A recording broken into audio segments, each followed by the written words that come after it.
to join you today. Thank you, my dear friend Carolyn, for giving me an opportunity to include my mom in this historic moment.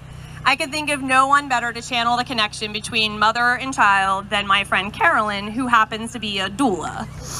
And thank you, Mom, for encouraging me to dream big and swing for the fences.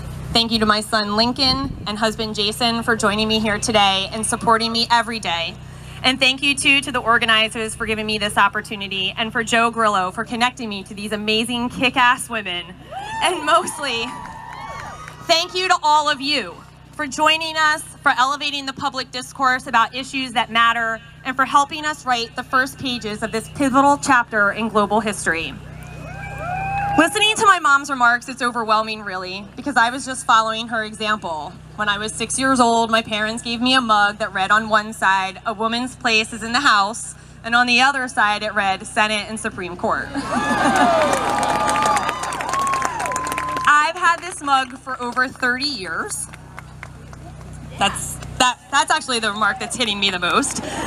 It's now chipped and cracked from years of use and love. When I need a boost, when I need to be reminded of how to flip pages, of my own capabilities, I drink from this mug, both literally and figuratively, appreciating the potential within all of us.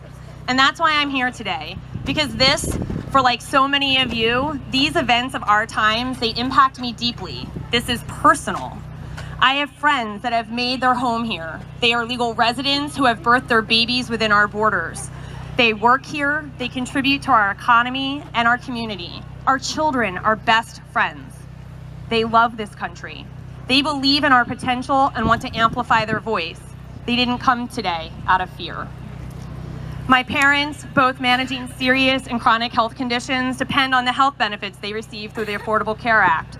What happens to them when they are unable to pay for the care that literally keeps them alive? My son goes to a school that's been the target of dozens of hoax swatting calls over the last 2 years. What happens when the next call is not a hoax? What happens when the next school shooting is here? What if the next family to mourn the loss of innocent life is mine? What about my friends whose sons and daughters have darker skin than that of my son? What fear must they know each time their child leaves their home? Don't wear the hood on your sweatshirt. Don't play with shiny toys. Don't put your hands up. Put your hands up. For some of my friends and their children, just being carries daily risks. So yes, this is personal. There will be a public narrative that makes this political, and for some it may be. But today, here in Asbury Park, we are here because we care about people.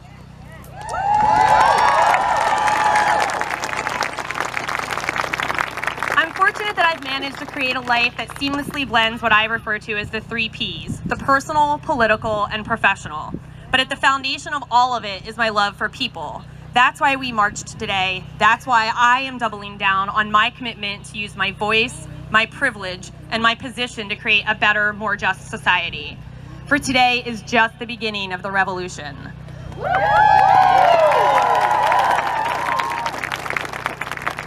So embrace these words: vulva, vagina, labia, clitoris, breast. Speaking publicly and accurately about women's bodies isn't revolutionary. Equal pay for equal work, proportionate representation at leadership tables, speaking publicly about equality for women isn't revolutionary. The pill, the patch, IUD, the ring, abstinence, Plan B, abortion, IVF, IUI, childbirth, speaking publicly about women's full range of reproductive choices isn't revolutionary. Sexual harassment, sexual exploitation, assault, rape, speaking publicly about sexual violence isn't revolutionary. What is revolutionary is the ways in which our voices are being heard, the ways in which we as activists are organizing and using technology to create communities, share ideas, cultivate the next generation of feminists and activists, and create a world that harnesses the power of women rather than suppresses it.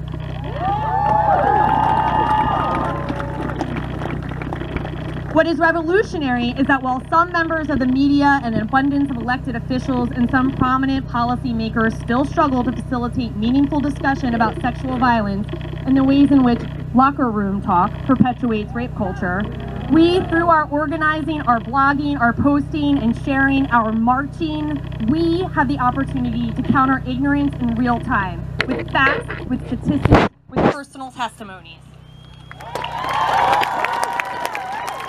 So what I ask is this: strengthen your debate with facts. Sexual assault is the most underreported crime. 80% of survivors know their perpetrators. The FBI recognizes rape as the second most violent crime, the first of which is murder. Find an issue which you care deeply about and study it. Global warming, public education, LGBTQ rights, environmental conservation, the arts, animal rescue, reproductive justice, the prison industrial complex, gun safety. Spend time thoroughly researching the other side's perspective. Anticipate their arguments. Appreciate their perspective, even if it's illogical and nauseating. Then ambush them.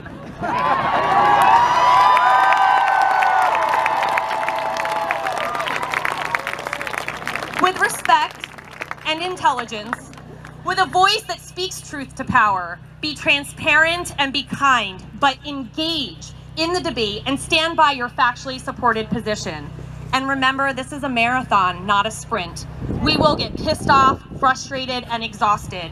And at those moments, we will need to know that our sisters and allies are there to keep the momentum going while we rest. Self-care will be important during the resistance. But remember also what Alice Paul said: when you put your hand to the plow, you can't put it down until you get to the end of the row. Her words still guide us today. We are not yet at the end of our row. The economic realities for women who make 77 cents on the dollar, a society that has over-sexualized women and our bodies to the extent that the freedom to nurse our babies in public is contentiously debated while the Victoria's Secret fashion show boasts an incredible 9.7 million viewers. Capitalist market that begins gender norming our children upon conception, pink for girls, blue for boys, a market that makes money by oppressing both our sons and our daughters by limiting their options in play while setting the stage for their perceived options in life. And the impact of a media that perpetuates a distorted narrative against survivors of domestic violence by continuing to repeat the question, why do women stay, rather than challenging social norms by asking, why do some men abuse?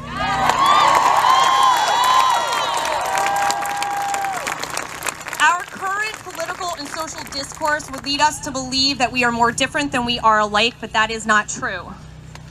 In this park, on this day, we are surrounded by close to 6,000 people dedicated to a safer garden state.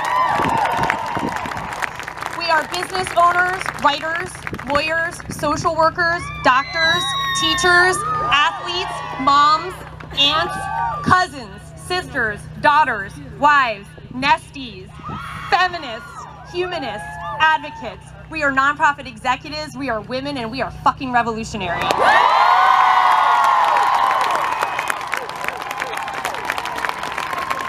And we want the same thing. We want the children we love to grow up in safer, less violent societies.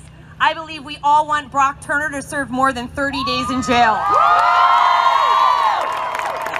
We want him to be banned from opportunities to speak on college campuses, spilling his poison and perpetuating the victim-blaming narrative that allows young, white, privileged men like him to drown out the authentic voice of survivors.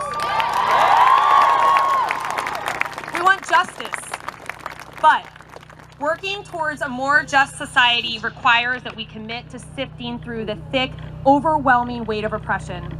In order to live in a more just society, we need to let go of our egos, recognize our privilege, and acknowledge that there is no one reality in this country. That our realities are shaped by our sex, our gender identity, our sexuality, our zip code, our race, our ethnicity, our religion, our marital status. And because of these realities, we must resist easy answers. We will need to engage in challenging conversations that allow truth to rise to the surface. We must resist a post-factual reality.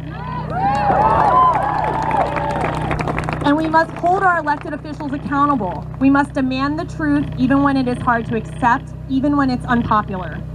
And here's a piece of that hard to digest truth. We must do the work too. Policies alone cannot end rape culture. We can. When we call out sexist jokes, when we boycott misogynistic entertainers, when we intentionally influence the lives of the young people we love by modeling positive relationships and holding them to high standards about how they treat their friends, classmates, and future partners, we have to be the change.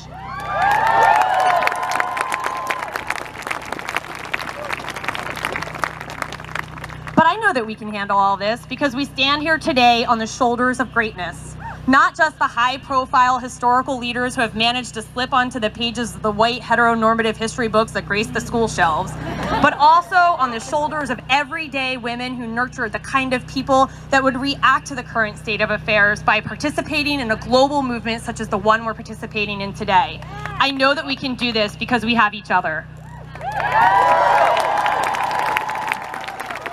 So, let this serve not as our final act, but rather our first steps. Remember that participation in the revolution will look and feel different for each of us. Some of us will organize, some will run for office, some will write, some will donate to worthy causes, and maybe even some of you will join us back here in Asbury Park on May 6th for NJ CASA's Safer Garden State 5K. Had to get a plug in.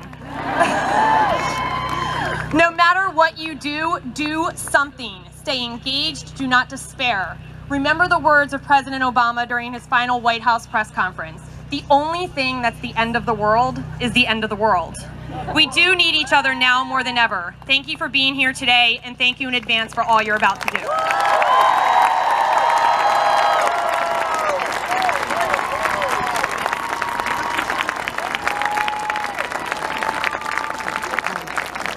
Thank you so much, Patricia.